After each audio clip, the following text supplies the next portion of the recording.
सुप्रभातम प्यारे छात्र छात्राओं। आज हम आपकी पाठ्यपुस्तक संस्कृत प्रबोधिनी का दूसरा पाठ विद्यालयस्य वार्षिकोत्सवः पढ़ने जा रहे हैं। तो देखिए, इसमें सबसे पहले हम यह जान लेते हैं कि इसमें से क्या आता है और कितने नंबर का आता है। इस पुस्तक को मैं हमेशा से आपको महत्वपूर्ण बताती आई हूँ, तो यह पुस्तक परीक्षा की दृष्टि से आपके लिए बहुत ही महत्वपूर्ण है। पूरे 30 नंबर का इस पुस्तक से पूछा जाता है। तो इसमें मैं सबसे पहले आपको ये बता दूं कि क्या आता है। तो सबसे पहले बारी आती है गद्यांश की। तो यहाँ पर मैंने लिखा भी है कि 6 नंबर का इसमें जो है गद्यांश पूछा जा सकता है। किसी भी पाठ से 6 नंबर का गद्यांश पूछा जा सकता है और 4 नंबर के 2 प्रश्न कम से कम पूछे जा सकते हैं। फिर उसके बाद 4 वाक्य निर्माण करने के लिए आपके पास आता है। आपने प्रश्न पत्र देखा हो यदि, तो आपको ज्ञात हो कि इसमें 4 वाक्य निर्माण करने के लिए आते हैं और उनके लिए वहीं से शब्द आते हैं कि शब्द वो देंगे और आपने क्या करना है, उस पर वाक्य बनाना है। जैसे यहाँ पर लिखा हुआ है विद्यालयस्य, ये है जैसे भवतः विद्यालयस्य। तो जैसे शब्द आ गया विद्यालयस्य, तो आपने बनाना है इस पर वाक्य। ठीक है, तो इसी प्रकार से तो चलिए समय ज़ाया नहीं करते हुए हम क्या करते हैं, पाठ को शुरू करते हैं। तो वार्षिक उत्सव किसी विद्यालय का प्रमुख उत्सव होता है। यदि आपको याद हो तो विगत मार्च में हमने भी विद्यालय का वार्षिक उत्सव मनाया था और उसमें आप जान चुके होंगे कि वार्षिक उत्सव में होता क्या क्या है। तो यहाँ पर उसी चीज़ का वर्णन है। तो देखिए, इस उत्सव में विद्यालय की सभी छात्र छात्राएं, अध्यापक और कर्मचारीगण अपनी भागीदारी निभाकर उसे भव्य बनाते हैं। विद्यालय में वार्षिकोत्सव के माध्यम से सभी लोग विद्यालय की प्रगति, छात्रों की प्रतिभा और अध्यापकों के कौशल से भलीभांति परिचित होते हैं। इस अवसर पर छात्रों को नेतृत्व यानी कि नेतृत्व कैसे किया जाता है, प्रबंधन जिसको आप मैनेजमेंट कहते हैं, और वक्तृत्व यानी कि भाषण देने की जो शैली होती है, जो कला होती है, बोलने की जो कला होती है, के क्षेत्र में अपनी प्रतिभा दिखाने का अवसर प्राप्त होता है। तो ये सब चीज़ें आपने भी अपने विद्यालय के वार्षिकोत्सव में की। तो देखिए, यहाँ पर शुरू करते हैं। नीरजः, 2 पात्र शुरू में दिख रहे हैं, नीरजः और माता। तो नीरज कोई बालक है, तो वो कहता है मातः महती बुभुक्षा अस्ति भोजनम सिद्धम अस्ति न वा। तो हम इसको पहले एक बार पढ़ना वाचन करना नहीं करेंगे, हम एक साथ इसका अर्थ भी देखेंगे ताकि समय कम लगे। तो माता का कथन है, अद्य भवान किमर्थम शीघ्रम भोजनम इच्छति। तो अर्थ भी साथ साथ देख लेते हैं। नीरज कहता है मातः महती बुभुक्षा अस्ति, कि माता महती मतलब बहुत ज़्यादा, बुभुक्षा भूख, अस्ति है, भोजनम भोजन, सिद्धम यानी कि बना या नहीं, अस्ति है, नवा कि भोजन बना या नहीं, न वा अर्थात कि भोजन बना या नहीं, या वा मतलब या, कि भोजन, वो कहता है कि माता बहुत भूख लगी है, भोजन बना या नहीं। तो माता कहती है अद्य भवान किमर्थम शीघ्रम भोजनम इच्छति। अद्य मतलब आज, भवान यानी कि आप, किमर्थम किस लिए, शीघ्रम जल्दी, भोजनम इच्छति यानी कि भोजन की इच्छा कर रहे हो, यानी कि भोजन क्यों चाह रहे हो आज जल्दी। तो नीरज कहता है माता स्व अस्माकं विद्यालये वार्षिकोत्सवः अस्ति, तस्य सर्वा सज्जता अद्यैव करणीया अस्ति, अतः विद्यालयः शीघ्रं गन्तव्यः। कि माता स्व अस्माकं विद्यालय यानी कि कल, स्व यानी कि आने वाला कल, इसी का जो विलोम हो जाएगा वो यह हो जाएगा। जैसे मैंने कई बार आपको क्लास में बताया भी होगा, आधा हो जाता है, इस पर पूरा य हो जाता है। यह मतलब बीता हुआ कल।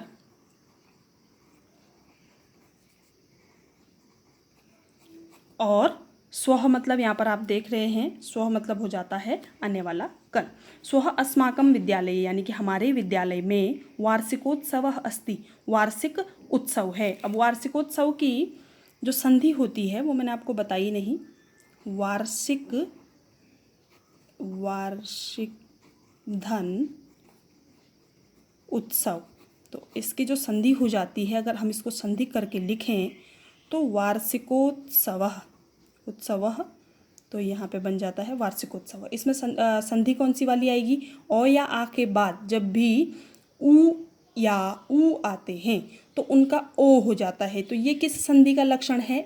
ई आएगी, ओ या आ के बाद यदि ई आएंगे तो ए हो जाता है, ऊ आएंगे तो ओ हो जाता है। तो ये लक्षण है गुण संधि का। ये लक्षण किसका है? गुण संधि का। मैंने कई बार आपको इस बारे में चर्चा भी की होगी। जैसे सूर्यधन उदय है, सूर्यधन उदय तो हो जाता है सूर्योदय। तो यहाँ पर भी आप क्या देख रहे हैं?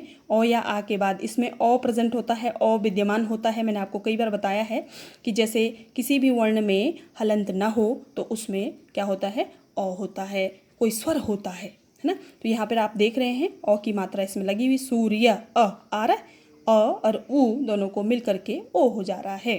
ठीक है। इसी प्रकार जैसे नर धन ईश आता है तो इन दोनों का बन जाता है नरेश। तो यहाँ पर क्या मैंने अभी आपको क्या बताया? ओ या आ के बाद यदि ऊ आएगा तो ओ हो जाएगा, ई आएगा तो ए हो जाएगा, ई है ना। तो नरेश। इसी प्रकार से सुरधन ई सुरेश। तो यहाँ पर ऐसे ही वार्षिकोत्सव का भी हम क्या कर लेंगे?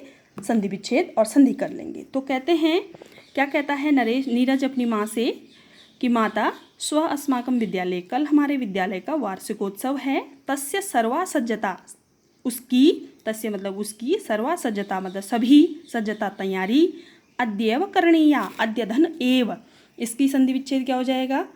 अद्य धन एव बराबर अद्यैव।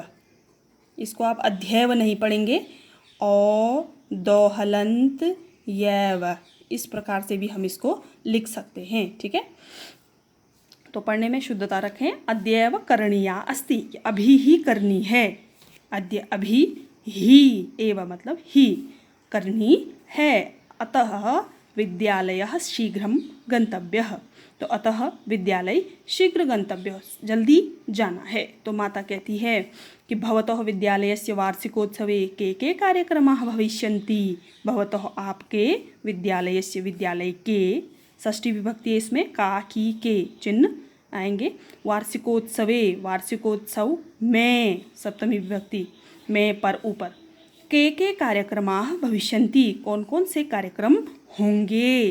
तो नीरज कहता है वार्षिकोत्सवे छात्राणां सांस्कृतिक कार्यक्रमाः नाटकं गीतं नृत्यं भाषणं च भविष्यन्ति, भवती अपि मया सह चलिष्यति, इदानीम् अहं विद्यालयं गच्छामि। तो नीरज अपनी माता से कहता है कि वार्षिकोत्सवे, वार्षिकोत्सव में, छात्राणाम यानी कि छात्रों के, सांस्कृतिक कार्यक्रमाः, सांस्कृतिक कार्यक्रम जैसे आप लोगों ने दिखाए थे नाचने और गाने वाले, तो सांस्कृतिक कार्यक्रम, नाटक, गीत, नृत्य, नृत्य यानी कि नाचना, जो सांस्कृतिक कार्यक्रम है उसके अंतर्गत इतने सारे ये दे रहा है यहाँ पे, इतने सारे नाटक, गीत, नृत्य और भाषणम, भविष्यन्ति भाषण होंगे। भवती अपि मया सह चलिष्यति, आप भी मेरे साथ चलोगी। इदानीम अहम विद्यालयम गच्छामि, इदानीम मतलब इस समय, अहम मैं, विद्यालयम गच्छामि विद्यालय जाता हूँ। अब आचार्य हैं, अब आचार्य क्या कहते हैं कि सर्वे छात्राः पाणिनि सभागारम आगच्छतु, सभी छात्र पाणिनि सभागार में आओ। पाणिनि सभागार क्या है? जैसे हॉल होते हैं ना, हॉल, तो बड़े बड़े स्कूल में क्या होता है कि अलग अलग हॉल का नाम अलग अलग होता है। जैसे इनका सभागार है, हॉल जिसको हम कहते हैं, तो सभागार का नाम है पाणिनि, पाणिनि सभागार। पाणिनि कौन थे? पाणिनि कौन थे? संस्कृत व्याकरण के आदि आचार्य रहे हैं। तो आचार्य क्या कहते हैं कि सर्वे छात्रा, सभी छात्र, पाणिनि सभागारम आगच्छन्तु, पाणिनि सभागार में आओ। स्वः वार्षिकोत्सवः अस्ति, कल वार्षिकोत्सव है, तस्य व्यवस्थायाः कार्यक्रमाणां च विषये चर्चां कुर्मः। तस्य व्यवस्थायाः यानी कि उसकी व्यवस्था के और कार्यक्रमाणां विषये, कार्यक्रमों के विषय में चर्चां कुर्मः, चर्चा करनी है। तो अब कोष्ठक के अंदर यहाँ पे दे रखा है सभागारम आगत्य, सभागारम आगत्य यानी कि वहाँ पे की स्थिति दिखाई गई है। जब भी कोष्ठक के अंदर ऐसे संवाद या नाटक में कुछ दिया होता है तो वहाँ पे की स्थिति बताई जाती है। सभागारम आगत्य यानी कि सभागार में आकर के क्या होता है, देखिए आगे। कार्यक्रमात् पूर्वम मंच व्यवस्थां, दीप प्रज्वालन व्यवस्थां, अतिथीनां स्वागत व्यवस्थां च कः कः करिष्यति, अदिति भवती कक्षा प्रमुखा अस्ति भवती वदतु। तो वहाँ पर आकर के आचार्य क्या कहते हैं, कार्यक्रमात् पूर्वम, कार्यक्रम के पहले, कार्यक्रम से पहले। तो कार्यक्रमात् कौन सी विभक्ति है, पंचमी विभक्ति अपादान कारक, कार्यक्रम से पूर्व पहले। मंच व्यवस्थाम, मंच व्यवस्था आपको पता होना चाहिए, आपके वार्षिकोत्सव में भी जब तक हमारा कार्यक्रम शुरू नहीं हुआ था तो पहले क्या हुई थी, मंच की व्यवस्था हुई थी, है ना, चांदनी वहाँ पर लगाई गई थी, चेयर लगाई गई थी, ये सब चीज़ें आपके द्वारा गुब्बारे लगाए गए थे। तो मंच की व्यवस्था, दीप प्रज्वालन व्यवस्थाम, अर्थात दीप प्रज्वालन यानी कि जब अतिथि आए थे तो माँ सरस्वती के समक्ष हमने पहले क्या किया था, दीपक प्रज्वालन किया था, दीप जलाया था। तो उसी की बात यहाँ पे आचार्य कर रहे हैं कि कार्यक्रम से पहले मंच की व्यवस्था, दीप प्रज्वालन व्यवस्था और अतिथियों की स्वागत व्यवस्था कह कह करिष्यति, कौन कौन करेगा, अदिति भवती कक्षा प्रमुखा अस्ति भवती वदतु। अदिति आप कक्षा प्रमुख हैं, कक्षा प्रमुख जानते हैं आप, कक्षा मॉनिटर जिसको कहते हैं आप, अस्ति भवती वदतु आप कक्षा की प्रमुखा हैं, आप बताइए। ये प्रश्न बहुत महत्वपूर्ण है, बहुत बार पूछता है कि कक्षा प्रमुखा का अस्ति, और तब भी आप पता क्या लिखते हो, तब भी मैं देखती आई हूँ नवनीत लिखते हैं हमेशा। तो नवनीत क्या था, छात्र प्रमुख था। अदिति क्या है, कक्षा प्रमुखा है, प्रमुखा भी आता है स्त्रीलिंग में लेकिन तब भी नहीं लिखते। तो 2 नंबर का ये प्रश्न आता है, इसको आप थोड़ा सा ध्यान देंगे। तो आप बताइए, अदिति को आचार्य कहते हैं कि अदिति आप कक्षा की प्रमुखा हैं, आप कक्षा की मॉनिटर हैं, आप बताइए कि कौन क्या क्या करेगा, मंच व्यवस्था कौन करेगा, दीप प्रज्वालन व्यवस्था कौन करेगा और अतिथियों के स्वागत की व्यवस्था कौन करेगा। तो अदिति कहती है गुरुवर, गुरुजी, विवेकः सुशीलः च मंच व्यवस्थां करिष्यतः। अब अदिति बताती है कि विवेक और सुशील मंच व्यवस्थां करिष्यतः, मंच व्यवस्था करेंगे। कादम्बरी, मैत्रेयी, नलिनी च दीप प्रज्वालन व्यवस्थां करिष्यन्ति। अब कौन कौन, कादम्बरी, मैत्रेयी तथा नलिनी 3 बालिकाएं दीप प्रज्वालन व्यवस्थां करिष्यन्ति, यानी कि दीप प्रज्वालन की व्यवस्था करेंगी। अतिथिनां स्वागतम प्रकाशः हरीशः केशवः च करिष्यन्ति। और अतिथियों के संस्कार की व्यवस्था, स्वागत की व्यवस्था प्रकाश, हरीश और केशव करेंगे। तो आचार्य कहते हैं शोभनम अस्ति, यानी कि शोभनम यानी कि ठीक है। मंच संचालनम संस्कृत अध्यापकः करिष्यति, मंच संचालन संस्कृत अध्यापक करेंगे। अब यहाँ पर ये प्रश्न बहुत ज़्यादा पूछा जाता है, मंच संचालनम कह करिष्यति। तो कह करिष्यति आप पता क्या क्या लिखते हैं, मुझे एक बार का वाक्य याद आ रहा है। एक बच्चे ने लिखा हमारे विद्यालय में, गुरुजी थे जोशी सर, तो कहते हैं कि मंच संचालनम जोशी सरह करिष्यति, ऐसा लिख दिया उसने। तो ऐसी गलती नहीं करें, संस्कृत अध्यापक को आपको पाठ के अकॉर्डिंग, पाठ के अनुसार उत्तर देना है कि मंच संचालनम संस्कृत अध्यापकः करिष्यति। तो विद्यालयस्य वार्षिक विवरणस्य प्रस्तुतीकरणम अहम करिष्यामि। ये प्रश्न भी बहुत पूछा जाता है कि विद्यालय का जो वार्षिक विवरण है, तो आपको यदि याद हो तो आपके वार्षिकोत्सव में वार्षिक जो विवरण था वो किसने प्रस्तुत किया था, मेरे द्वारा प्रस्तुत किया गया था। तो ऐसे ही यहाँ पर आचार्य कहते हैं कि विद्यालयस्य वार्षिक विवरणस्य प्रस्तुतीकरणम अहम करिष्यामि, कि विद्यालय के वार्षिक विवरण का प्रस्तुतीकरण अहम करिष्यामि, मैं करूँगा। अपिच आगतानाम अतिथिनाम, और उसके बाद आगतानाम अतिथिनाम आए हुए अतिथियों का धन्यवाद ज्ञापनम, धन्यवाद ज्ञापन उपाचार्यः करिष्यति। तो आए हुए अतिथियों का धन्यवाद ज्ञापन कौन करेंगे, उपाचार्य करेंगे। इदानीम कार्यक्रमाणां विषये चर्चां कुर्मः। तो इदानीम इस समय कार्यक्रमों के विषय में चर्चा करते हैं। नवनीतः भवान् छात्र प्रमुखः अस्ति भवान् वदतु कः कः किम किम करिष्यति। कि नवनीत भवान् छात्र प्रमुखः अस्ति, ये प्रश्न भी बहुत पूछा जाता है कि छात्र प्रमुख कौन है ना, छात्र प्रमुखः अस्ति। तो नवनीतः इसका उत्तर हो जाएगा। केवल आपको इतना लिखने में 2 नंबर की प्राप्ति हो जाती है, तो बेटा थोड़ा सा ध्यान दें। तो कहा जा रहा है कि नवनीतः भवान् छात्र प्रमुखः अस्ति, नवनीत आपका आप छात्र प्रमुख हैं। भवान् वदतु आप बताओ, कह कह यानी कि कौन कौन, किम किम क्या क्या करिष्यति करेगा। तो नवनीत कहते हैं गुरुवर, नीरजः प्रभातः नवीनः च मंगलाचरणं करिष्यन्ति। कि नीरज गुरुजी नीरज प्रभात और नवीन मंगलाचरण करेंगे। मंगलाचरण जानते हैं ना, शुरुआत में किसी भी कार्यक्रम के शुरुआत से पहले शुरुआत में क्या होता है, मंगलाचरण गाया जाता है, यानी कि उस कार्यक्रम को सफलतापूर्वक उसके समापन के लिए मंगलाचरण गाया जाता है। तो वो मंगलाचरण कौन कौन गा रहे हैं, नीरज प्रभात और नवीन। और गीता ललिता च सरस्वती वंदनाम गास्यतः। तो गीता और ललिता सरस्वती वंदना यानी गास्यतः गाएंगी। रमेश गोपालः श्यामलेशः नरेशः भावना श्रद्धा च नाटकं करिष्यन्ति। और नाटक कौन करेंगे, रमेश गोपाल श्यामलेश नरेश भावना और श्रद्धा नाटक करेंगे। भुवनः अमितः प्रीति ज्योति च गीतम गास्यन्ति। और भुवन अमित प्रीति और ज्योति गीत गाएंगे। सुषमा शालिनी भव्या च लोक नृत्यम करिष्यन्ति। और सुषमा शालिनी तथा भव्या लोक नृत्य करेंगे।